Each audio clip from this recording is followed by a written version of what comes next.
I was involved with the prior charter commission and assisted kind of getting their intention into words.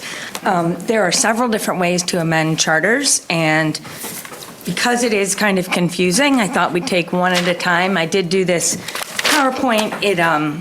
It doesn't have the answers to everything, but I think it has enough of an outline to give you something to work with. Charter is essentially the equivalent, you can keep going, of state law, and it essentially replaces any inconsistent provision of state law with regard to municipal governance.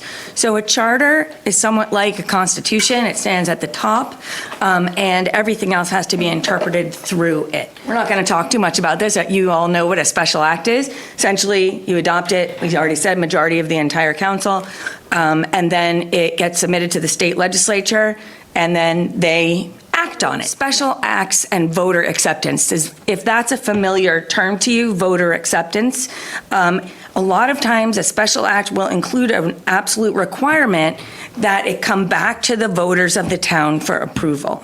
So it's approved by the council, approved by the general court, but then the voters of the town have the last say.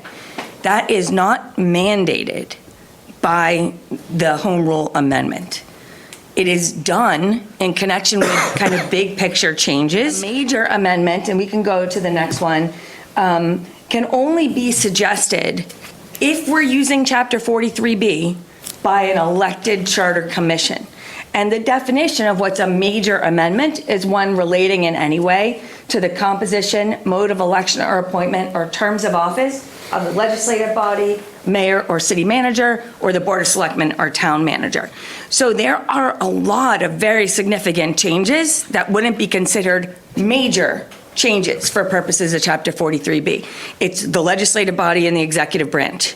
And if there are going to be any changes made there, under 43B, you'd need an elected charter commission. But in this process, you always have to be thinking about the end, and that is, are you going to be able to convince the voters to agree with you, or that's the best choice out of all the choices. You really have to think, okay, what are the 5 most important things we want to talk about, not the 10 things that would be good to resolve if it was a perfect situation. I think that I have a better understanding of the different processes that the town can use in these situations, and some insight that you brought was, so maybe it's a different process for different purposes, right? We can have 3 or 4 different things that we might want to do, and we would do them a different way potentially. So very, very good overall. I really appreciate it, Mr. Bork. Thank you for setting this up. Yeah, nicely done.